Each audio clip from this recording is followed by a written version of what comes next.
It's great looking around the room here. I see a lot of familiar faces. My name is Mike Creedon.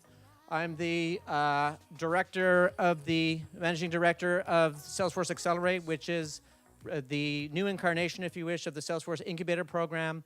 We're very proud that we have now over 50 graduates of our program. And tonight we're going to be ushering in a new chapter, if you wish, in terms of what we're doing at Accelerate. We're actually now focusing not just on startups getting to market, but actually helping our partners that are in market right now grow that much faster. So afterwards, right now we're going to be just teeing up in a minute the panel that you've come in to see. But for any of you in the audience that are aspiring partners, developers, entrepreneurs, people with great ideas, we actually are hosting a webinar tomorrow in terms of actually understanding how to join the ecosystem.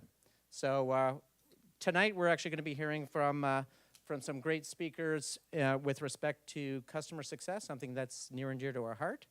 And with that, what I want to do is welcome our new GM for AppExchange, Woodson Martin, just to say a few words before we kick off the panel. Thank you very much. Thanks, Mike. A huge thank you to Mike Creedon, who has really launched the Accelerate program, managed this program for years for Salesforce, helped so many of our ISV partners create success, and ultimately helped so many of our customers. My name is Woodson Martin. I am newly arrived as the GM of the AppExchange, but I've been at Salesforce long enough to recognize many, many of your faces. Last week, I celebrated 14 years with the company. 3 years prior to that as a customer. The guy who sold me Salesforce for the first time, standing right there. So it really is a family reunion. I love these events. Thank you so much for coming out to join us, and thank you for all your investments in the Salesforce ecosystem. I am excited about the future of the AppExchange, the future of Salesforce, the future of our ecosystem. Because I see incredible potential. I see it when I look at your faces, and I'm incredibly excited to be working with some of the most innovative, creative minds in the technology business. And many of you have proven that time and again. The serial entrepreneurship in the Salesforce ecosystem is incredibly exciting for me, and I'm just fired up thinking about what we can do over the next few years and the next decade together. We've just recently celebrated the 20-year anniversary of the company. Don't know if anybody made it out to the plaza downstairs for that celebration and the rain, but it's an incredible thing to look back. And at this point in my career, and as I take on this new responsibility, an incredible opportunity around the ecosystem, the AppExchange, to reflect on what we've accomplished over the course of those 20 years. I mean, part of that you just feel when you walk into this space. Many of us have traded notes today about lots of earlier places and spaces in Salesforce history. But wow, this tower, I think, represents an incredible accomplishment in terms of scale, obviously for the city of San Francisco, but also for Salesforce and our ecosystem. So many of our partners are here. So much of our ecosystem is in these couple of blocks right here around us in San Francisco, but also then to look across the world, the growth of towers popping up in other countries and realizing what kind of a significant impact we've had over the years, over so many continents. I spent 3 years with Salesforce in London in 2007 to 2010, and now I'm going back for a partner event that we'll be holding and our world tour in London in May, and it's just incredible to see how much together we have accomplished. I forecast into our future together, and I'm just incredibly excited. The day today with the new cohort in the Accelerate program is so inspiring for me. 2 weeks into the job, I told the team the best 45 minutes I've spent in those 2 weeks was just listening to each of you pitch your companies. And There's so much innovation happening, so much to be excited about, and I'm just incredibly excited to be here. The thing I hope to bring to the AppExchange, the thing I hope to lead with the team and with our partners, is really focusing even deeper on the thing that I think has made Salesforce and this ecosystem so successful from the beginning, and that is the customer. That is asking ourselves as we build our technologies, as we design our programs to bring them to market, as we build the infrastructure around our businesses, we think very much from the very base question of what's right for the customer. And how do we build everything that we do around what they need? How do we ensure that we are putting customer success into everything we do from the very get-go? That's why I'm excited about our panel this evening. And I'm excited to introduce my friend Venk Chandran, who must be here somewhere. Here he is. Venk and I have had the chance of working together several times in our Salesforce careers. And I'm super excited for him to host a panel to talk about customer success in the fourth industrial revolution. What does it look like? What's the future? And what are leaders doing today? So Venk, I'm going to let you introduce your panel. Thank you so much for taking us to that future. I see a lot of familiar faces here, which is great. Hi, I'm Venk Chandran. Nice to meet you. And this is first of all, I'm really grateful for all of you to be here. I mean, part of this is one thing I've learned as of being a part of Salesforce for a couple of years now, which is we don't do anything without our partners, our customers, and everything to improve what we do. So I would normally start with a round of applause for all of you. Thank you for being here. Thank you very much for showing up. This is great. And man, I know that we're talking about the new rules of customer success, and I'm glad it said new rules because we're going to break a lot of old rules. I'm sorry to say this. And I'll begin with how I actually know Woodson. It's in a nice way. It's a good way. But I belong to a startup called Ripple or Work.com, and one of the founders is actually here, but I'll leave it to you to guess where he is. He's hiding. And when we joined Salesforce and we were acquired, I actually thought we had a great handle on customer success. We were doing great with our customers. Facebook, LinkedIn, Spotify. So good. But the reality is, and the one thing that I realized was that Salesforce had built not just a customer success in their DNA, but they had built a whole identity around the whole idea of customer success. They were the ones that really taught me more about customer success and how do we instrument it, scale it.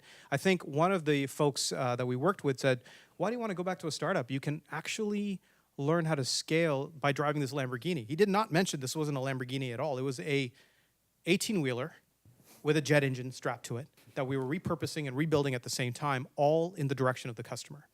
And it was fascinating to learn from. And in that experience as a customer success manager, then moving on into understanding about products and M&A around customer success, I realized one thing. The thesis has been the same, is that we're really looking for focusing on our customer, not only through operations, but through product and everything else, and it's evolving. It's not the same as it used to be. So in order for me, and Mike, I've been doing this for 5 years now. Has it been 5? Feels like 5.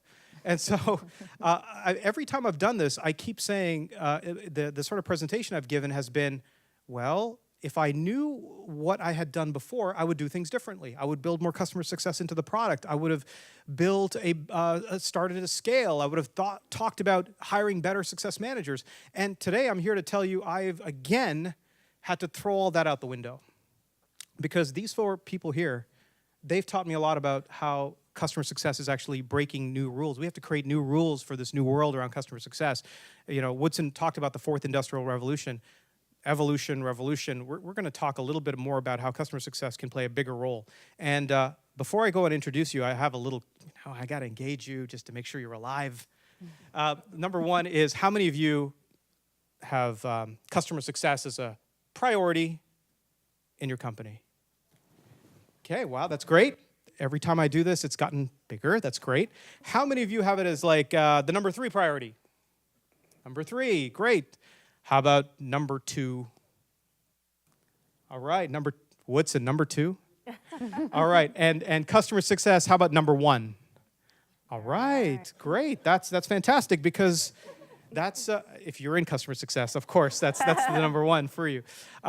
And that's important, and that's the shift we're going to talk about today. And in order for us to realize that you're seeing that there's a more of a shift into making this into a priority, I brought some people who can really articulate that very well. And this is the panel that'll do it. They're going to do most of the talking, and I'm really thankful for their time around this.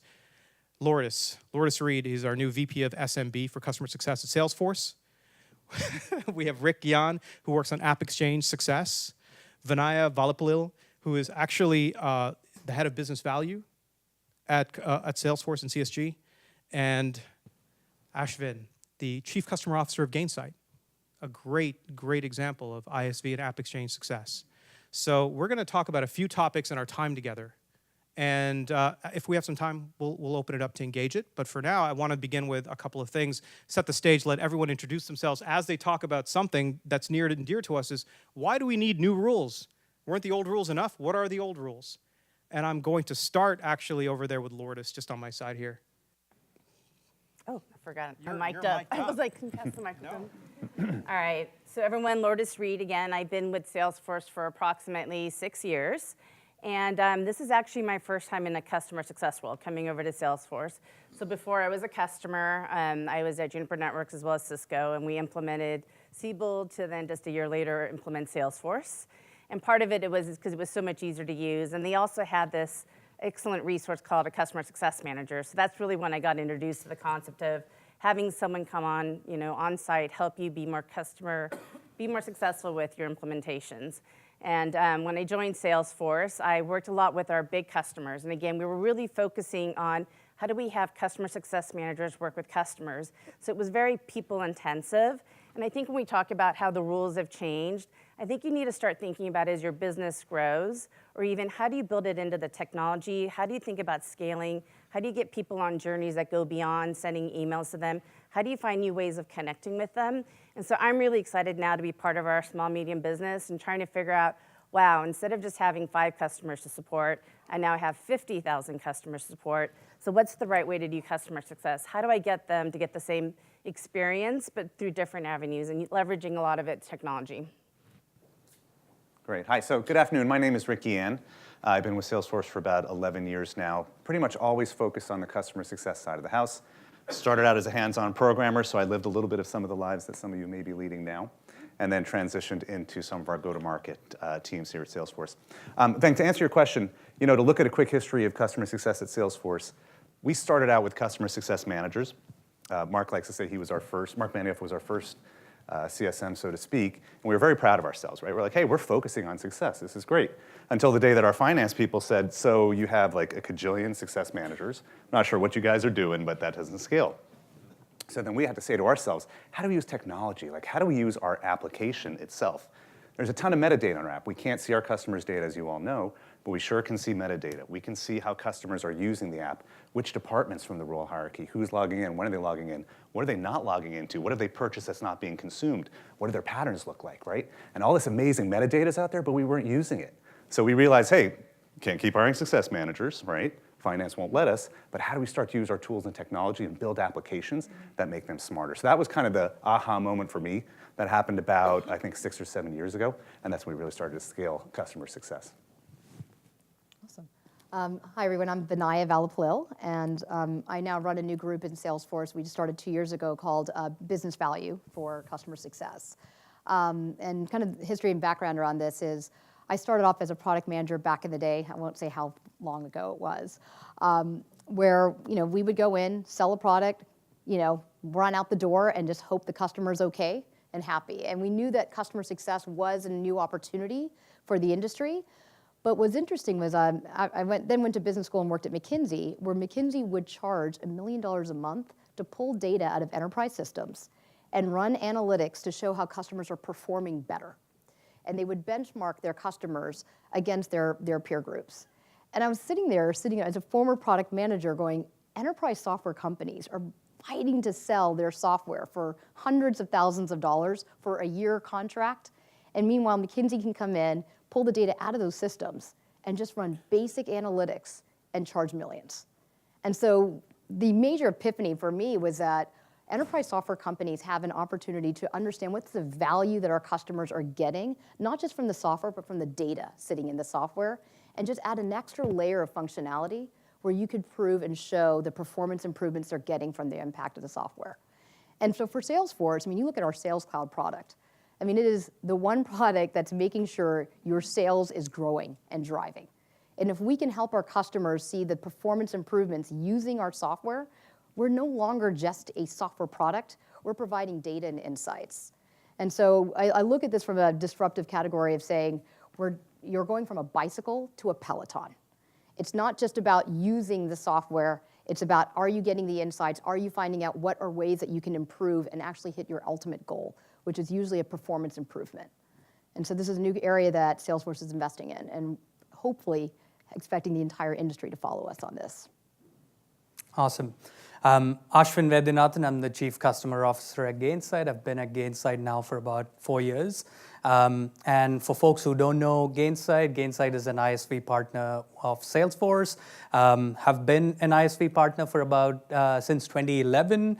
And Salesforce Ventures is an investor in Gainsight since 2013 as well. We're a top 20 partner of Salesforce. So we've got a lot of strong connections with Salesforce as a company.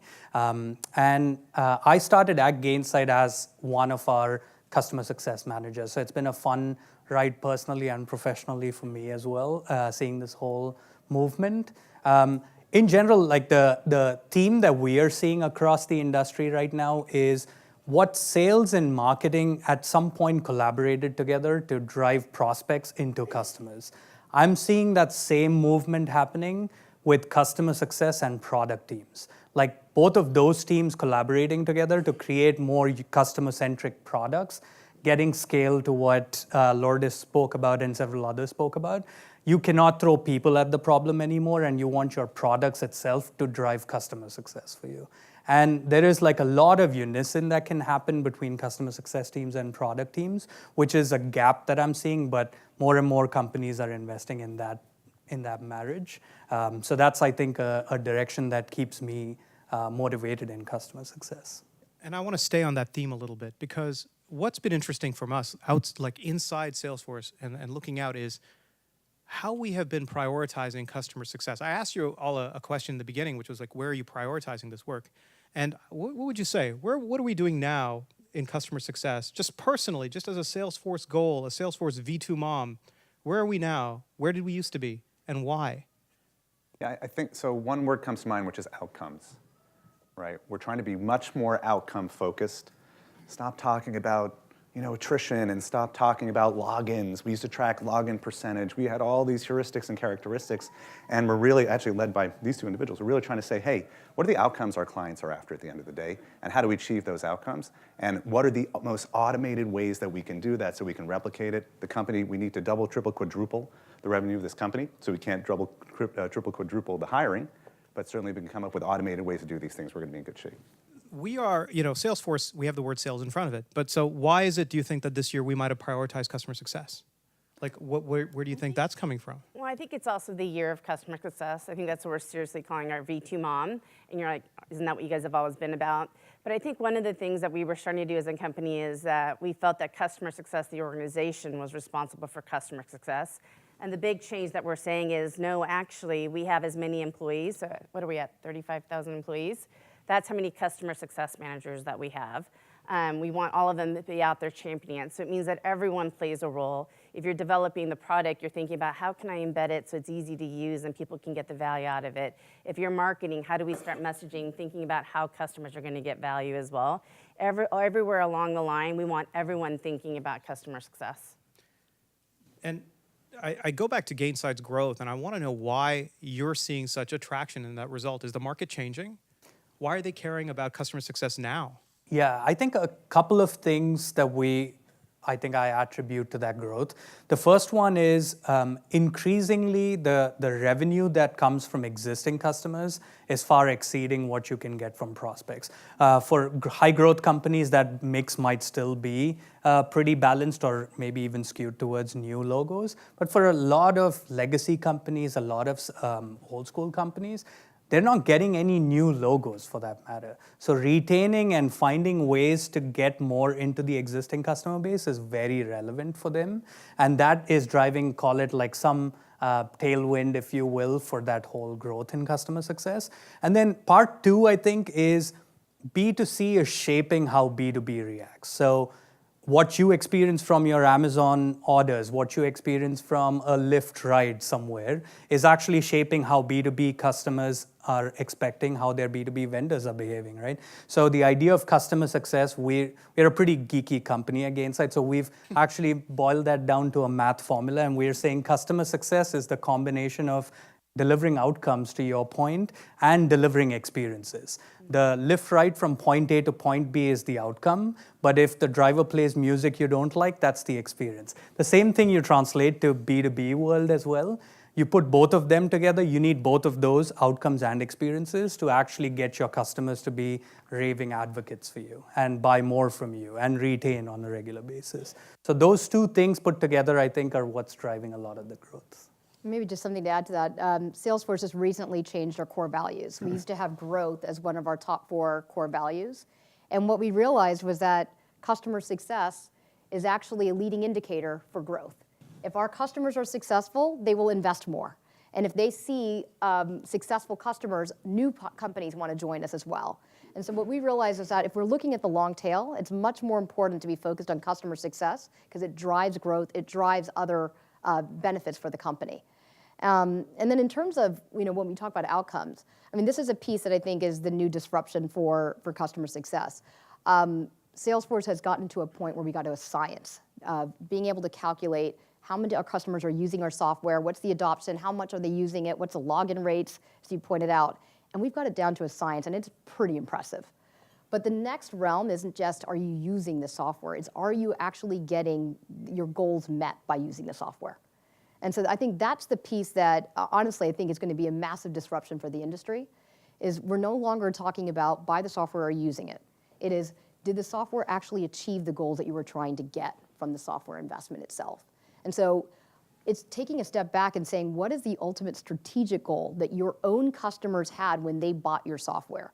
They weren't buying software to use it. They were buying software to make some sort of improvement in their performance, whether it's an operational improvement, whether it's a cost savings, whatever that value is.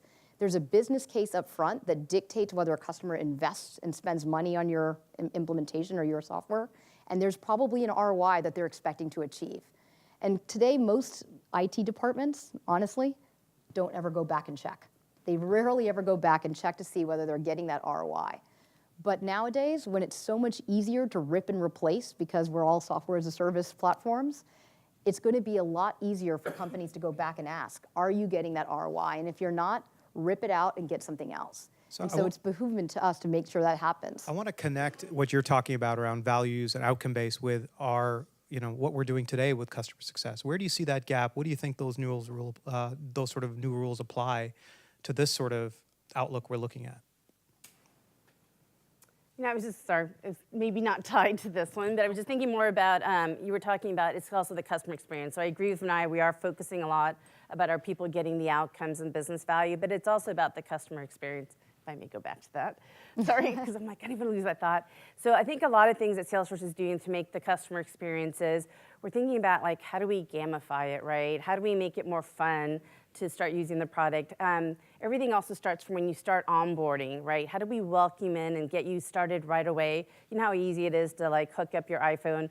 My niece just got those AirPods, and within seconds, she's 10 years old, she was able to figure out how to get her AirPods working. It took me several days and several calls to get mine working, but you want it to be so easy to use, and we're starting to think about how can we be creative about getting people engaged right from the onboarding process, because if you don't get them set up immediately within the first 120 days, that's for us the important time frame, you're going to lose them afterwards. So I think that was another thing, and also gamification, trying to get other people, how you're comparing yourself to your peers or other people, that's another thing that we're trying to introduce. So are you saying customer success today is friction? Like, how are you saying that this stuff will do it? Is it today, I mean, for you all that are success managers out there, how do you ensure that you're not actually adding friction to the experience versus making it just easier to use? Where does the responsibility lie? Well, I mean, I think friction is almost the great equalizer now, right? So the things I described before about all these systems that we used to build, we didn't have the benefit of artificial intelligence. we basically ended up writing our own heuristics to provide us with enough information, again, login percentages and all those fun things to tell us when a customer might be in trouble. Today, in this age of where we have artificial intelligence, especially where we have Einstein built into our platform, we have the ability to detect problems that customers are having and put them on something like, let's say, a marketing cloud journey. If there's a particular deficiency in a customer set or a particular set of users that are not doing something that we compare them to the norm and think they should be doing, we can send them information proactively and reactively to try to mitigate that problem. So I think friction is now the equalizer for everything, if anything. As the role of the success manager, I'm looking at you, Lourdes, to go back and answer this question. Like, we're looking at a world around outcomes, around using all these tools to actually get at this. What does that mean for the success manager of tomorrow? I think what they're going to do is what they focus on is different. So they're going to spend less time researching, preparing to go have that customer meeting. All of that information will hopefully be at their fingertips. So then they can focus more again on building those connections with the customers, really listening to them, understanding what they're trying to achieve. Because I think even though automation is amazing, I still think that people will still want some of that human interaction, someone to have empathy and to understand what you're going through. So I still think there's a value behind our customer success managers. I know a lot of people, lately we've been talking about a lot of automation, artificial intelligence, people going, am I gonna be out of a job? And I think even for customer success, your role will change, but you will still continue to have a role. And it's gonna be much more one of partnership and less time spending scrambling, trying to figure out, preparing for calls. You know, I think that as an ex-success manager, I always thought that this job would go away in like a year, right? Oh, well, Right. you're still here. I'm still here. But I'm curious about, a company like Gainsight where you are thinking about the world of SMs. I mean, and the fact is, do we really think that one of the new rules of customer success, I'm just going to put it out there, means not having a success manager? Yeah, maybe a couple of things. Like the couple of things that I think about, I'm not a betting man, but if I was, couple of things that I would think about is one, as more of the world moves towards like machine learning and AI and all the other jargons that I cannot think of at this point, like increasingly people want more human beings. Like one of the things at Gainsight that we believe in is like a human first way of doing business. So I actually think increasingly success managers or a human being is becoming even more important than ever before. So it's the opposite direction, I think, for You're hiring more SMs. We're running out of money. So I'll give you an example. Like success managers, when I started looking for a job in the whole success space in 2015, LinkedIn would, when I did a quick LinkedIn search, it was about close to 1,000 people showed up as success managers, whether they did success management or not. Today, that number is close to 30,000. Right? And what we are forecasting is that number is more like 60, 70,000 in the next couple of years. So you can see that's the growth, and that's while we are doing a lot more in the product, a lot more AI and a lot more machine learning, like people actually want more human beings to talk to. That may not be the first line of defense. You may go digital first, but actually have a human being in the background. But that's the direction. That's one direction that I'm seeing. And the second one is the role of success managers may become more like product success managers. Like instead of being customer success managers, where you're designing products that are more customer-centric, where you're bringing in the inputs from customers to make your product design even better, et cetera. So there's a shift in the role of a CSM or a success manager, I think. Again, I'm not a betting man, but Sounds good. Who has another vision of that? Rick, what do you think? I was just going to put a tweak on that. So expertise is one of the keys for a success manager, right?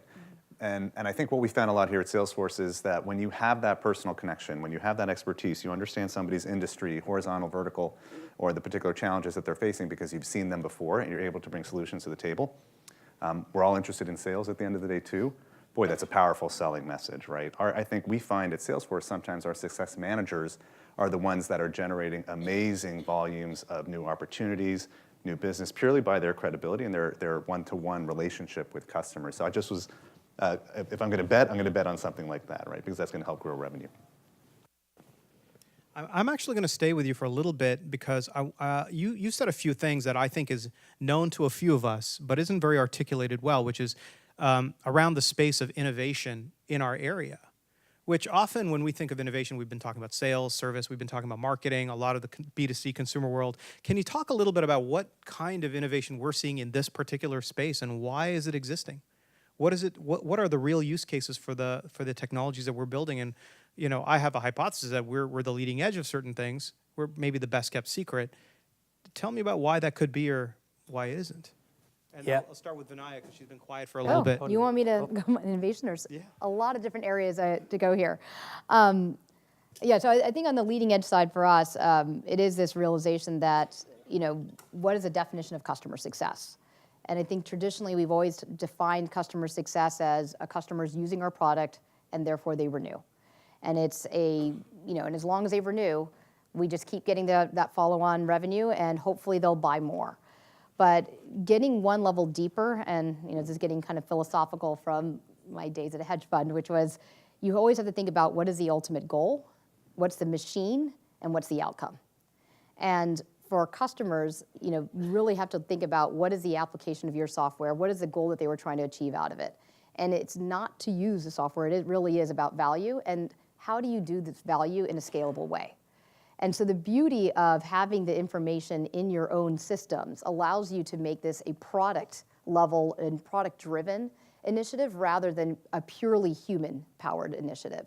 So rather than having an individual or success manager manually do a business case and ROI analysis for every single customer to make sure that they saw the value and that they got the outcomes that they expected, why not automatically calculate the data and use an analytics layer on top of your own product? Just like you have Google, web searches and search engine optimization, you have web analytics right afterwards showing you the results. Why can't you do that with your own software? And so I do think a big part of the innovation is, value is just one application, but I do think there's going to be a lot more AI, machine learning, being able to leverage the data in your own systems as a new lever of value that you can offer to your customers beyond the software itself.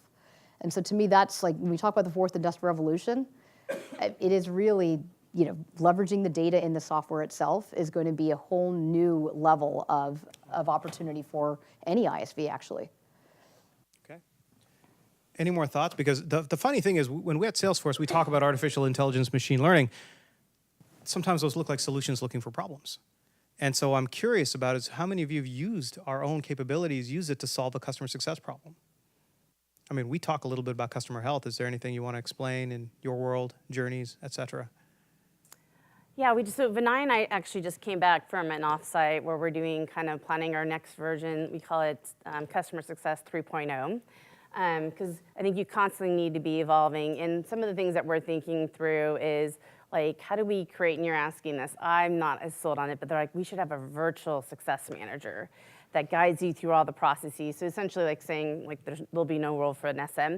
But I think, like Vinaya reminds people, is that would be and I think Ashwin was saying the same, this is the first line that people of defense, or the first interaction they would have is, can they help themselves? Can this virtual assistant help them step through the process of setting the app? If they have questions they don't remember how to use, like something about opportunity management or whatever you have built into your application, can help you. But at the same time, when you want to interact with the person, you should also have that other ability to do that. So we are looking at doing more things multi-channel, because I think people have different ways that they want to engage. I mean, some people just want to be able to read, like on Trailhead or on our help portal, how to do certain things.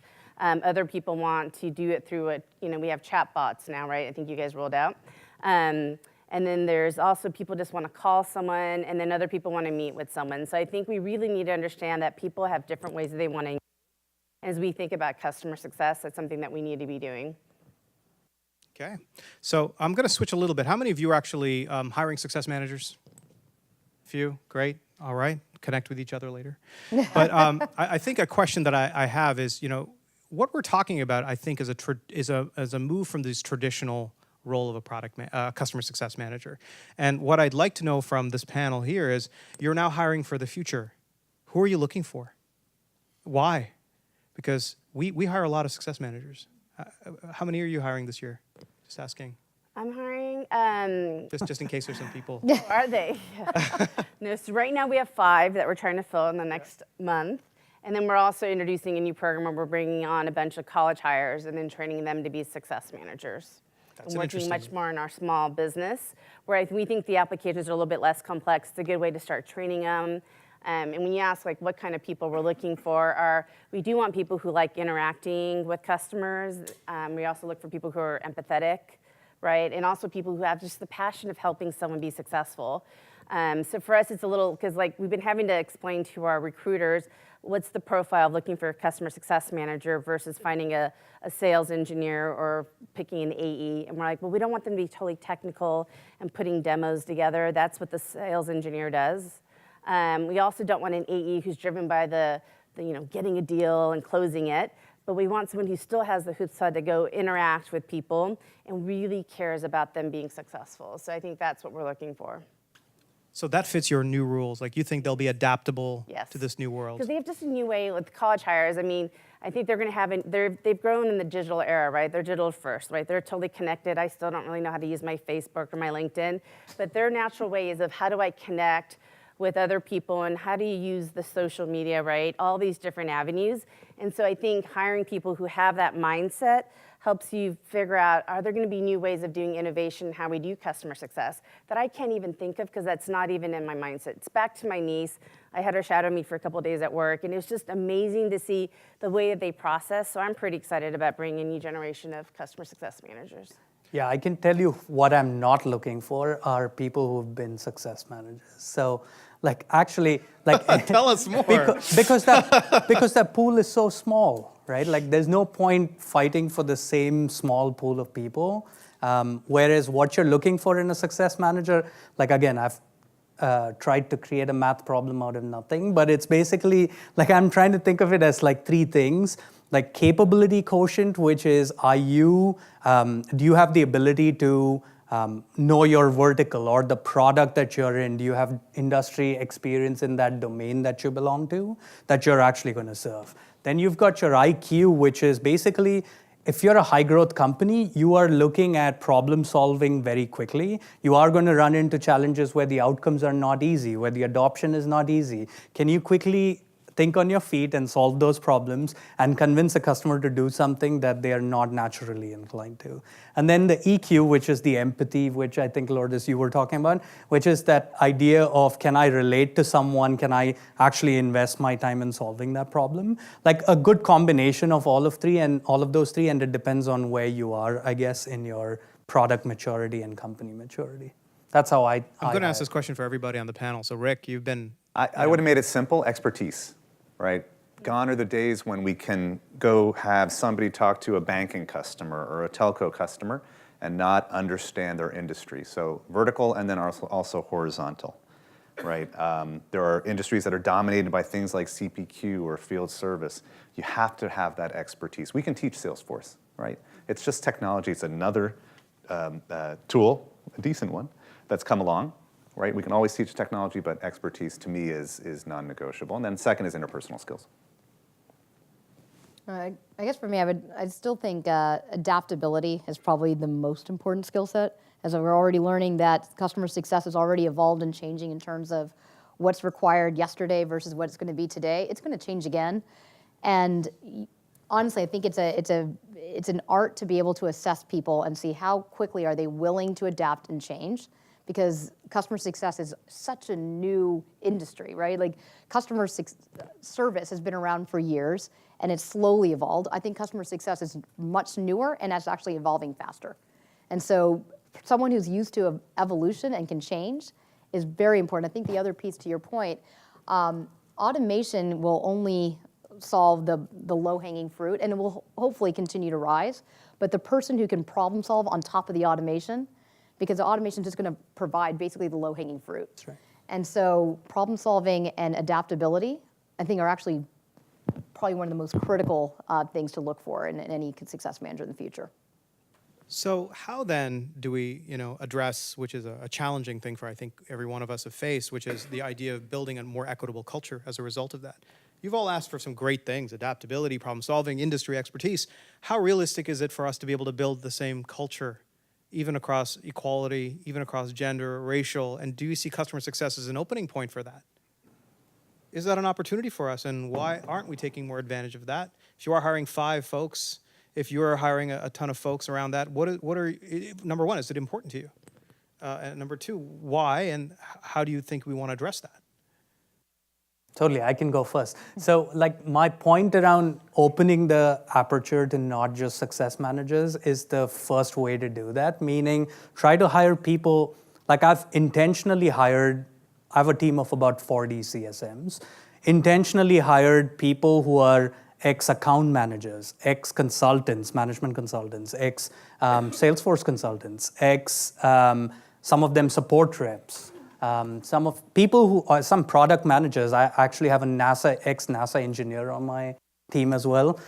Again, like people who better adaptability than a NASA engineer. Like the kind of problems they solve is insane. So like actually opening the aperture to say, I need certain skill sets. I'm never going to get all of them in one person. So I'm going to open the aperture and just hire people with different skill sets, and they'll teach each other those skill sets is the approach I've taken and has, I want to say, worked for us pretty well. So like that's the way I'm thinking about it. And from a inclusion and how we think about diversity, ensuring that the hiring pool, it's very easy for my recruiting manager to just look for ex-success managers, whereas it's way more difficult, but I think it's important for them to start looking at people with different backgrounds, different ethnicities, et cetera, gender included, as a way to hire. So, Okay. Yeah, so I had, oh no, go ahead. Oh, no, go ahead. Similar, just to build on that, it starts just like sales, it starts in the recruiting funnel. I couldn't agree with you more. You have to, we find even here at Salesforce, what we try to do is make the candidate pool as diverse as possible. And our saying is, if it comes down to 3 even people, then we should be going with a diverse candidate, especially women candidates. But you've got to force the hiring part of that funnel, right? Because they're just trying to hit their numbers too, right? They know they have to fulfill, let's say, 5 success managers in the next 3 months, and you're all over them to do that. They're going to get 5, well, if you need 5, you probably need 30 people, 30 candidates to talk to, and they're just doing their jobs.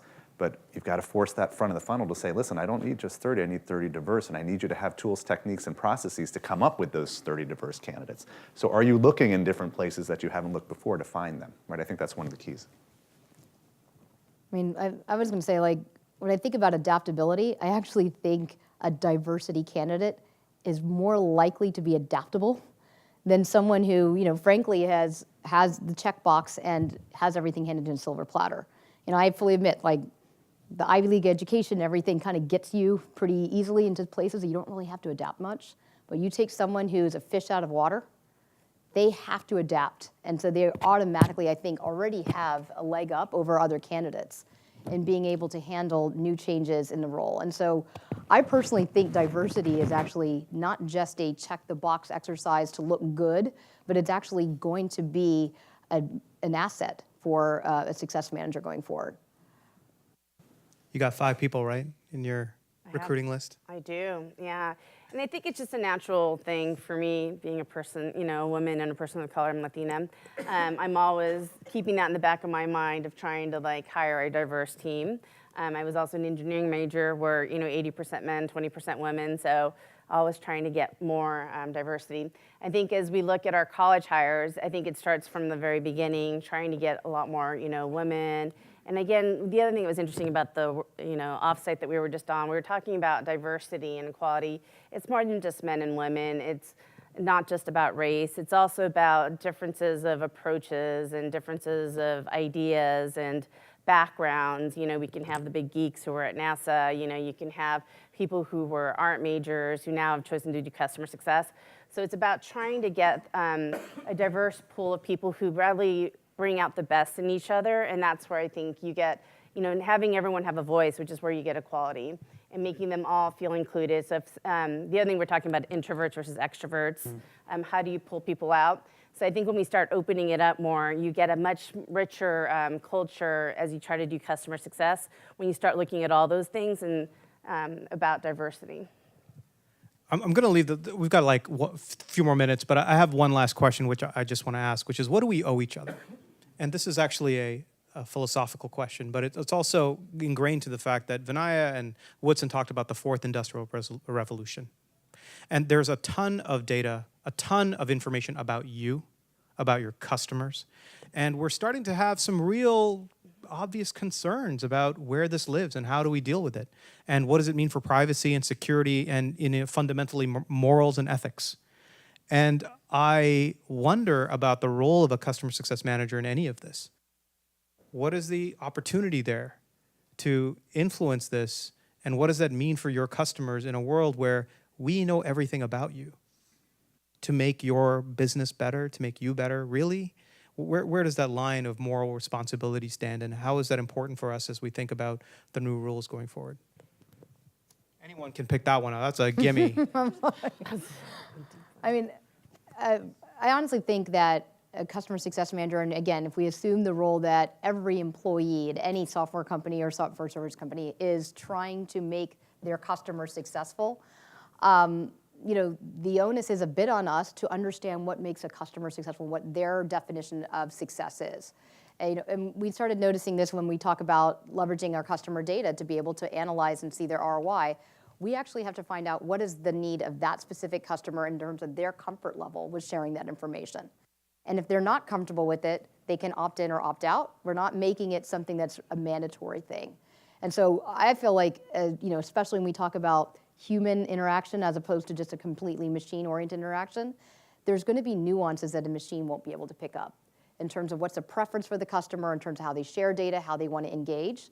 That's where I think the human success manager has an extra advantage that our machines will take many, many years to get to. But honestly, I think that's the whole reason why you want an empathetic person that can pick up on nuances that are not obviously explicitly mentioned.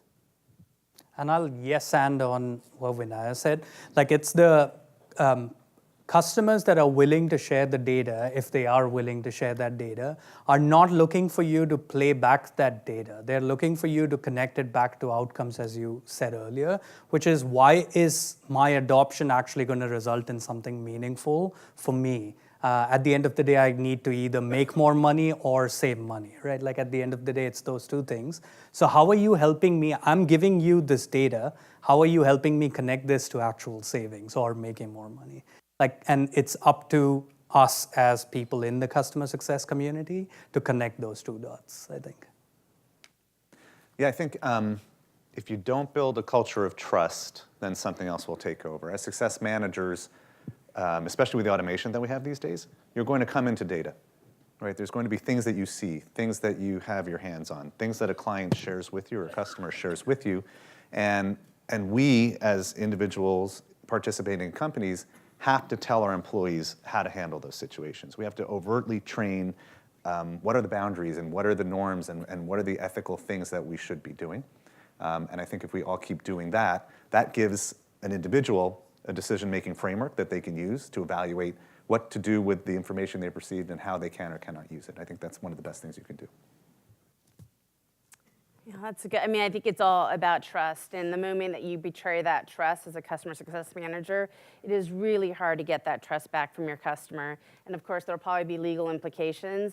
But I think it's even the little things that you do. You want to maintain that trust, that confidentiality. That's why trust is, I think, our number one value, right? It is so critical for us. So that's all I have.